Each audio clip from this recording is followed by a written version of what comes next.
What is going on YouTube, and welcome back to another mobile gaming video. Today we are going to be talking about officer skills. We spoke about commander skills in our previous video. Officer skills is the next step of progression for us to talk about today, so let's get this on. Let's do this. Alrighty, ladies and gentlemen of the tribe, how are you all doing today? Let's quickly get ourselves one of those free recruits. Recruits? Well, quotes. Because why not? Why not, eh? Let's see what do we... Oh my god, Officer XP. Oh, well, I'm only doing it for the daily objectives to make sure that we get our daily quests done. We want those rewards, right? Okay, so... officer skills. Now, this is the skill sets that you can apply to the various officers that you have, and you can sort of assign or appoint to the various areas of your city. Now, each and every officer has various skill sets. You can see you've got things that unlock at various star factors, and there's a variety of skills that you can actually apply to them. So, let's take a look at officer skills. If you head over to the officer skills section, you'll be able to see what you've got, and it's sorted by 3 categories, either director, strategy, or warfare. The drill master ones have their own unique skills, so you cannot apply skills to them. Here, you'll be able to see all of the skills that you currently have for each individual one, and in the top right you'll be able to see the fuse skill. Now, what is the fuse skill? Essentially, as you play the game, as you open packs, you will gain fragments of various skills within the game. Once you've hit a certain threshold, you can see 10 out of 10 here, you will be able to fuse that skill into the fully usable version. So let's go ahead and just start fusing our skills. We've got oil expert there and steel expert there. What else we got? Strategy, first aid, there we go. Boop-a-boop-a-boo. And we've got nothing else as far as getting those skill fragments all in all.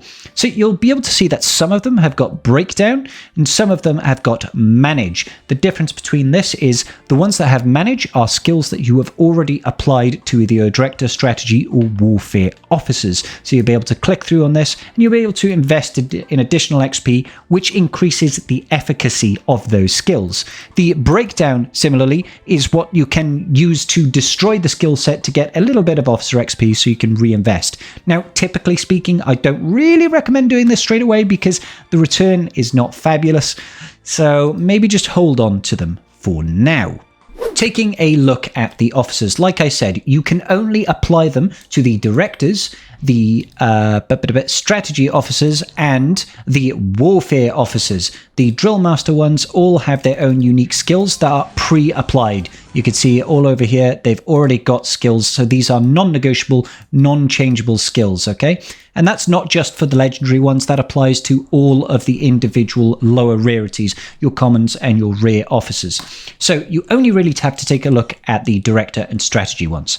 So, the first one is always going to be a basic skill. This one is going to be a pre-allocated skill that comes with each officer. That is their default skill, and that is not changeable. Afterwards, you will have an additional 3 slots that you can unlock that will unlock as you gain additional stars. You can see this one here unlocks at 2 stars, then this one here at 3 stars, and then this one here at 4 stars.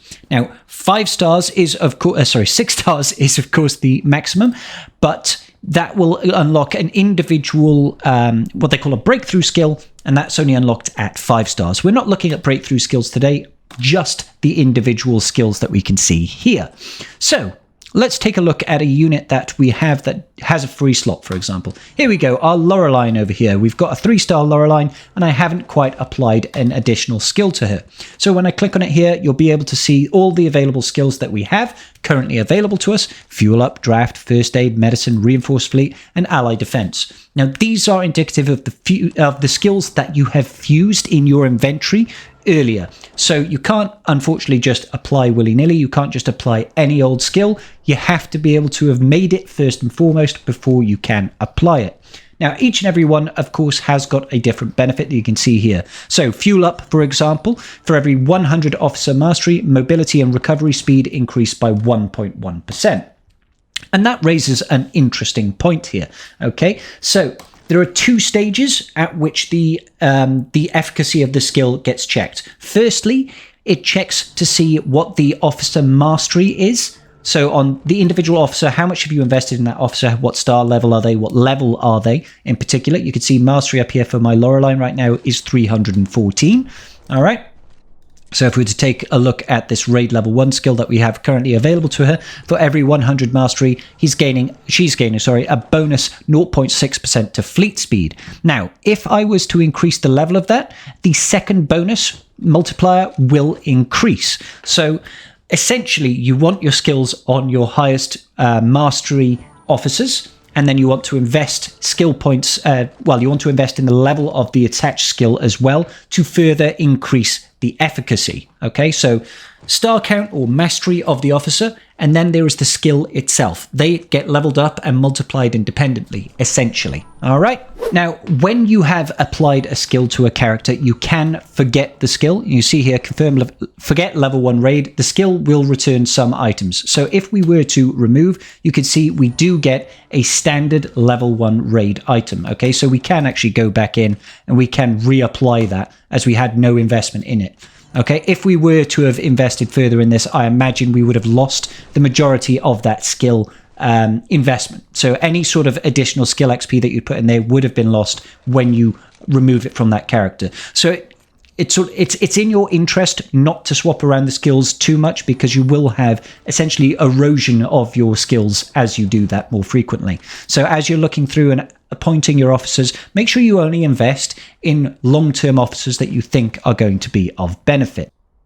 Now, I'm going to take this up. I'm just going to max out this raid level 1 skill, so we'll get it up to level 4. We can see now that bonus has gone from 0.6 to a total of 1%, and that's essentially modified by 3, so now we are gaining a 3% boost to our fleet speed, which is not bad. So let's think about the various skills and which ones do I feel are the most beneficial to a player overall. So first and foremost, we are going to look at the warfare skills, because I feel like the warfare skills offer the best value overall. Now, when you're looking at this, I actually like to look at the ones that you can take outside of your city. So we're not really looking at the city guard's attack or the city guard defense or the city guard HP or the defensive tower damage, etc., etc. What I like to look for is the things that are going to benefit me when I send my army out to attack either monsters or other cities. Now, for me, I like to focus on long-range damage. So having things like we've got long-range attack over here. For every 100 officer mastery, long-range troop attacks gain a bonus of a percentage starting at 2.1, but also long-range expert, which is the same thing. For every 100 mastery, long-range troop attacks and HP gets increased. Stacking both of those I find to be very, very useful. Then I like to look at my frontline wall, and I want to try and make them as tanky as possible. So we want to look at things such as melee defense and melee HP, having those assigned to your officers as well to increase the amount of damage that they can take at the front line is very important. After that, you might want to consider having things like mid-range attack and mid-range expert to increase the damage of your mid and back row. Generally though, focus on long range first, and then have your tankiness up at the front for your mid-range attackers. If you are not going out and attacking much, you might want to look at some of the strategy skills. For example, you might want to have things like draft maxed out so that you can sort of increase the rate at which you can recruit additional troops. Maybe you want to have your fleet speed up there so that when you're going out to farm things, maybe you want to increase the pace at which they can have, at which they can reach there. Maybe things like rapid feet, so when you're sending your fleet out there, you can actually get to the monsters a little bit quicker, but these are all kind of secondary to me. Alternatively, if you're playing incredibly passive and just sitting back in your base, maybe you want to look at some of these more resource output benefits. Now, processing will enhance the gather rate of all of your different resources, so your oil and your food and your minerals and your steel. This one will do all of them at once, but obviously at a lower rate compared to the individual ones. Kind of depends on where you are. If you have a lot of the processing ones, it might be in your interest to just stack up a bunch of those. And then similarly, if you are going out and gathering lots from your elite mines and your elite steel mines and all that business, maybe you want to have something like the gather minerals, gather steel, or something like that. I don't think that these are the most useful to me. I would definitely look to focus down getting those warfare skills as quickly as possible. Melee HP, long range attack, long range expert, that sort of thing is where I would like to focus it. And then you just need to make sure that you actually equip those to your officers as they are assigned to get all that benefit from you. All right then, ladies and gentlemen, that's going to do it for our quick overlook of the officer skills. Let me know which skills you are using and if this video was useful to you. If it was, please hit that like and subscribe, and I'll see you all in the very next video. Woo!